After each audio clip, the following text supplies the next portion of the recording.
하세요. 저는 20대 가정주부로 결혼한 지는 이제 2달 되었어요. 자기 부모까지 속이는 남편을 더는 믿을 수가 없어서 헤어지기로 결심했어요.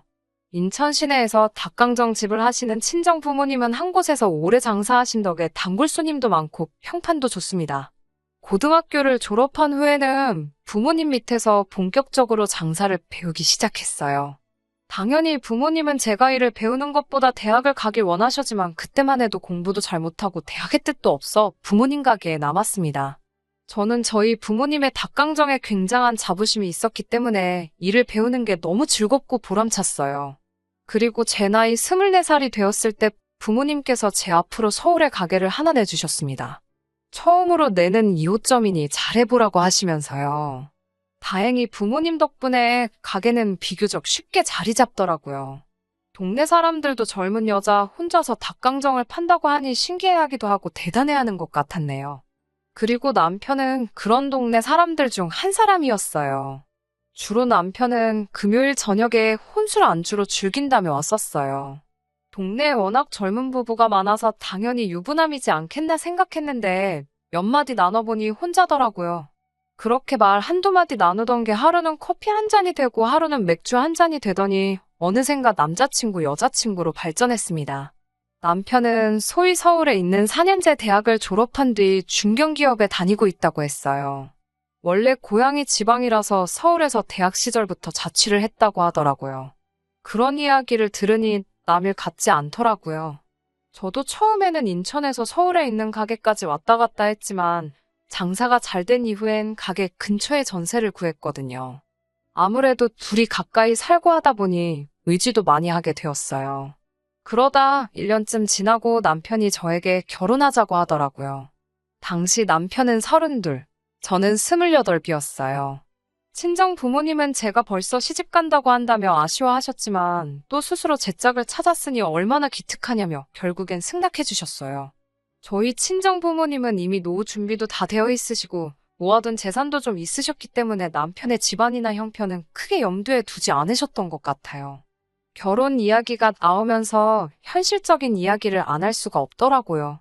연애를 하면서 이미 어느 정도는 짐작하고 있었지만 남편은 생각보다 훨씬 어려운 환경에서 자랐더라고요. 남편이 10대일 때 시아버지가 뇌졸중으로 쓰러지셨는데 그 이후로 계속 휠체어 생활을 하게 되셨다고 해요. 그래서 시어머니가 거의 집안의 가장 역할을 도맡아 하셨다고 해요. 저희 부모님도 두 분 다 장사하시면 힘들게 저를 키우셨지만 그래도 저희 부모님은 본인 가게였고 두 분이 함께 쉬었으니 시어머니에 비할 수 없겠다 싶었어요. 그래서 마음속으로 결혼하면 정말 딸처럼 잘해드려야지 생각했어요. 아무튼 남편의 상황이 이렇다 보니 남편은 모아둔 돈도 많지 않더라고요. 저는 이미 장사를 하며 모아둔 돈도 있었고 전세 보증금도 있어서 소위 시집갈 미처는 준비되어 있었고요. 그러다 보니 결혼식뿐만 아니라 많은 부분에서 조금씩 의견 충돌이 발생하기 시작했어요. 저는 인생의 처음이자 한 번뿐인 이벤트이니 조금 신경 써서 하고 싶었거든요. 하지만 남편은 매번 이거 어디서 하면 더 싸다던데 이거 꼭 해야 되는 거냐라는 식으로 걸고 넘어지더라고요. 하지만 그때만 해도 소위 사랑에 눈이 멀었었는지 그런 점이 단점으로 보이지 않고 오히려 절약정신이 투철한 생활력 있는 남자로 보였어요. 실제로 남편이 술, 담배도 안 하고 생활도 굉장히 규칙적인 사람이었으니까 제 눈엔 정말 이상적인 남편감으로 보였던 것도 사실이고요. 그리고 이런 남편의 성격이 저희 결혼의 파국의 직접적인 원인이 된 건 아니에요. 정확히 말하자면 남편이 정말 이런 성격의 사람이었다면 헤어지지 않았을 거예요. 지금 돌이켜 생각해보면 종종 남편은 이상한 모습을 보였어요. 제가 생활력이라고 생각했던 것도 오해나 마찬가지였어요. 시댁에 처음 인사를 하러 가게 됐을 때 제가 첫 만남인데 뭘 사가면 좋을까 정말 고민을 많이 하고 남편한테도 몇 번을 물어봤거든요. 그러자 남편이 처음엔 좀 주저하는 듯 하더니 저에게 그럼 시댁 앞에 위치한 슈퍼에서 과일을 사오라고 정해주더라고요. 저는 솔직히 그때만 해도 남편의 의도를 정확히 파악하지 못했기 때문에 단순히 시모가 과일을 좋아하시는구나 생각하고 백화점에서 예쁘게 포장된 싱싱한 과일로 골라서 사갔습니다. 차로 운전해서 3시간쯤 걸려 도착한 시댁은 동네에서 흔히 불법한 빌라였어요. 남편도 서울에서 생활하고 있으니 시댁에는 편찮으신 시아버지와 시모 그리고 남편보다 6살 많은 시집안간 시누 셋이서 살고 있었어요. 제가 과일을 들고 들어가자 시모가 저를 반갑게 맞아주셨어요. 다들 시어머니는 어렵고 무서운 존재라고 해서 긴장을 많이 했는데 따뜻한 환영을 해주시니 한시름 놓을 수 있었습니다.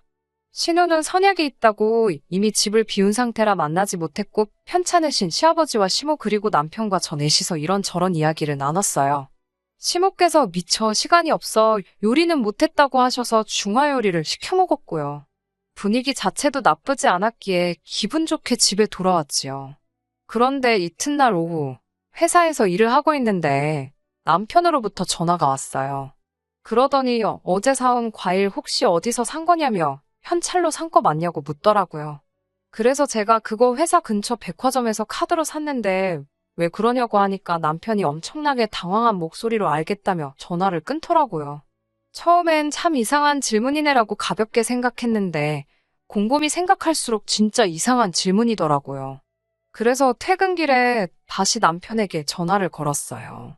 남편에게 아까 그런 건 왜 물어봤냐고 그러니까 아니 시모가 과일을 안 좋아해서 필요한 걸로 바꾸려고 했다는 거예요. 그래서 일부러 가게도 알려준 거라며 말끝을 흐리는 남편의 이야기를 듣고 있으니 묘하게 기분이 별로더라고요. 과일을 사올에서 기껏 좋고 싱싱한 걸로 골라갔더니 과일을 안 좋아해서 생필품으로 바꾸려고 했다는 게 이상하잖아요. 괜히 제 성의와 정성이 무시당한 것 같았습니다. 그래서 이 일을 친정어머니에게 털어놓으니 친정어머니도 좀 이상하긴 한데 그래도 버리는 것보단 낫지 않냐며 얼마나 힘들면 그러셨겠냐고 그냥 더 따지지 말고 모르는 척 넘어가라 하시더군요. 그렇게 일이 일단락되고 얼마 지나지 않았을 무렵 신혼집을 알아보기 시작했어요. 그런데 제가 모은 돈 1억 3천에 남편이 모은 돈 2천을 더해봤자 구할 수 있는 전세는 서울 하늘 아래는 없더라고요. 그 돈으로 결혼식도 혼수도 다 해결하려고 하니 너무 빠듯했어요. 머리털이 다 빠질 만큼 고민을 거듭하고 있는데 남편이 그러면 자기가 제가 사는 전세집에 들어와서 살면 어떻겠냐고 묻더라고요. 저는 당시 12평짜리 오피스텔에 살고 있었기에 너무 좁지 않을까 걱정이라 하니 그냥 이불 하나 덮이고 수저 하나 더 놓는다고 생각하면 되지 않겠냐고 하더라고요. 자기가 모아둔 돈은 미래의 만일을 위해서 쓰지 말자면서요. 친정 부모님이 이 이야기를 들으시곤 그럴 게 아니라 도와줄 테니 그래도 집다운 집을 얻어서 살라고 말씀하시더라고요. 동시에 친정 부모님은 남편이 남자로서 자존심이 상할 수도 있으니 친정에서 도와줬단 소리는 하지 말고 그냥 제 돈이라고 말하고 보태라며 1억을 해주셨어요. 그런 속사정도 모르고 남편은 저에게 어떻게 그런 많은 돈을 모았냐며 신나서 어쩔 줄 모르더라고요. 눈치가 있다면 한 번쯤 물어볼 법도 한데 말이죠. 그렇게 서울에 신축 빌라 전세를 구했어요. 평수도 넓어지고 신축이다 보니 깨끗해서 신혼집 분위기가 나더라고요. 일단 집을 구하고 가전제품도 장만하고 나니 정말 결혼한다는 실감이 나기 시작했어요. 친정 부모님이 보태주신 덕분에 결혼식 준비에도 약간의 여유가 생겨서 제가 원하는 드레스 정도는 골라 입을 수 있었습니다. 모든 것이 비로소 원만하게 흘러가는 느낌이었어요. 결혼식의 경우 하객 식사는 각자 하객은 각자 부담하는 쪽으로 했어요. 그런데 아시다시피 헬퍼 이모님이나 사진작가 분들도 식사를 하셔야 하잖아요. 그런데 남편은 우리가 돈 주고 쓰는 사람들인데 왜 밥까지 먹여야 하냐면서 투덜거리더라고요. 제가 좋은 날인데 왜 그런 걸로 쪼잔하게 구냐고 한마디 쏘아붙여도 혼자 무슨 생각을 하는지 듣지도 않더라고요. 그렇게 며칠 후 결혼식 당일 날 진짜 지금도 생각하면 어이가 없네요. 당일날 아침 화장 다 하고 턱시도까지 차려입은 인간이 예식장 근처에 있는 편의점에 가서 삼각김밥을 사왔더라고요. 제가 배고프냐고 좀만 참았다가 식 끝나고 식사하면 되잖아 하니까 자기가 먹을 게 아니고 오늘 헬퍼 이모랑 사진작가랑 그런 사람들 주려고 사왔다는 거예요. 그래도 자기가 큰맘 먹고 인당 2개씩 사왔다고 의기양양한데 어이가 없어서 진짜 결혼식만 아니면 한 대 때리고 싶었어요. 다행히 그 상황을 목격한 제 남동생이 매형은 농담도 잘한다면서 이건 자기가 친구들하고 간식으로 먹을 거고 헬퍼 이모랑 사진작가분은 저희 쪽에서 돈 낼 거니까 신경 쓰지 마시라고 달래더군요. 결혼식 당일날 신부가 솔직히 신경 쓰이는 게 얼마나 많은데 신랑이라는 작자는 하객 식비가 많이 나올까봐 그것만 전전긍긍하고 있다니 비로소 내가 지금 결혼하는 게 맞나 싶더라고요. 하지만 저는 식장에서 하객들 다 보는 앞에서 이 결혼 못하겠다고 박차고 나올 만한 깡은 없었어요. 그냥 설마 아니겠지라며 애써 부정하며 못 본 척 했습니다. 그렇게 결혼식을 마치고 신혼여행도 다녀왔어요. 비록 전세지만 그래도 신혼집에 부부로서 발을 들이니 뭔가 큰일을 이뤄낸 것 같은 마음도 들고 감격스러웠어요. 그리고 얼마 전 대략적인 가구나 짐들도 다 정리가 되고 하여 시부모님과 신우를 초대했어요. 시부모님은 우리 아들이 드디어 서울에 집을 다 장만했다며 몇 번을 기특하다 하시더군요. 남편의 지분은 굳이 따지자면 10%나 될 거였는데 마치 이 집을 남편이 산 것처럼 말씀하시니 좀 언짢긴 했네요. 거실에 모여서 이런저런 이야기를 하고 있는데 신우는 계속 이 방문 열었다, 저 방문 열었다를 반복하고 있었어요. 그래서 제가 왜 그러냐고 물으니 아무리 생각해도 작은 방 여기가 좋겠다고 그래요. 그러면서 시모에게 신우가 한다는 말이 이 방에 창문도 있고 아빠가 덜 갑갑하겠다고 하는 거예요. 제가 깜짝 놀라 지금 무슨 소리 하시는 거냐 물으니 시아버지가 이 집에 계시기로 했는데 몰랐냐고 그래요. 저는 금시초문이었기 때문에 남편을 쳐다보면서 이게 무슨 소리냐고 물었습니다. 그러자 남편이 한다는 말이 자식이 부모 모시고 사는데 뭐가 문제냐며 오히려 저를 이상하게 보더라고요. 그러면서 그래도 시부모님이 저희를 배려해 주셔서 안방은 저희 쓰라고 하셨다는 거예요. 제가 어이가 없어서 저는 처음 듣는 이야기고 그렇게는 어려울 것 같다고 딱 부러지게 말씀드렸어요. 그동안에도 시부모님이 무리한 요구나 이해가지 않는 행동을 하시는 경우가 종종 있었지만 어떻게든 좋게 돌려서 말하곤 했는데 이번에는 그렇게 하면 안 되겠더군요. 그런데 제가 딱 잘나서 그렇게 거절을 하자 오히려 신우가 노발대발을 하는 거예요. 저더러 네가 뭔데 내 남동생 집에 대해서 왈가왈부하냐고요. 제가 남편을 쳐다보면서 도대체 어떻게 말씀드렸길래 이게 자꾸 자기 집이라고 하시는 거냐고 따졌더니 남편이 저한테 모기만한 소리로 제발 조용히 나중에 얘기하자며 꼬리를 내리더라고요. 뭔가 아무래도 이렇게 넘어가면 안 되겠다 싶어서 시부모님께 이 집은 저희 친정 부모님이 도와주셔서 마련한 전세라고 알려드렸어요. 엄연히 제 집이나 마찬가지라고요. 그러자 시부모님이 남편을 보면서 이게 도대체 무슨 소리냐고 어이없어 하시더라고요. 그러다 충격적인 사실을 알게 되었습니다. 남편이 신혼집을 핑계로 자기 부모인 시부모님으로부터 1억을 넘게 받았다는 것을요. 그 돈은 다 어디로 갔냐고 시모와 신우가 남편을 추궁하자 남편이 경마를 했다고 털어놓았어요. 정말 충격의 다리가 너무 떨려서 당장이라도 쓰러질 것만 같았습니다. 그동안 그렇게 돈에 집착한 것도 돈을 모으기 위해서가 아니라 경마 한 게임이라도 더 하려고 그런 거였더군요. 연애 때도 남편은 일요일 오전이면 친구들과 운동하러 간다는 이유로 늘 절 만나지 않았거든요. 그런데 그게 다 경마를 하러 가느라 그랬던 거였어요. 경마로 일을 대로 잃었던 남편은 저에게 돈이 있으니까 신혼집은 걱정하지 않아도 된다는 생각에 시부모님이 주신 돈까지 다 게임에 몰빵을 했더라고요. 망연자실의 흐느끼 씨는 시모와 남편에게 욕을 퍼붓는 신우를 보고 있는데 이게 현실인가 싶었어요. 제가 어리 빠진 얼굴을 하고 있으니 시아버지가 저에게 많이 부족하고 모자른 놈이지만 한 번만 네가 용서하고 사람 좀 만들어 달라고 하시더군요. 시모도 저에게 정말 엄마 딸처럼 잘 지내보자면서 이미 부부의 연을 맺었는데 어떻게 하겠냐며 지나간 과거는 잊고 살라 하시더군요.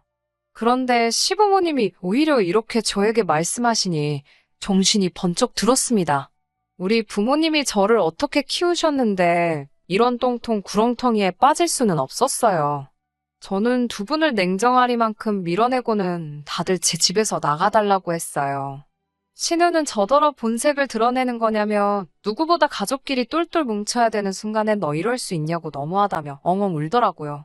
남편도 뭐가 잘났는지 저한테 목소리를 높이며 그 경마에서 딴 돈으로 데이트하고 식도 올린 거라고 저더러 공범이나 마찬가지라는 거예요.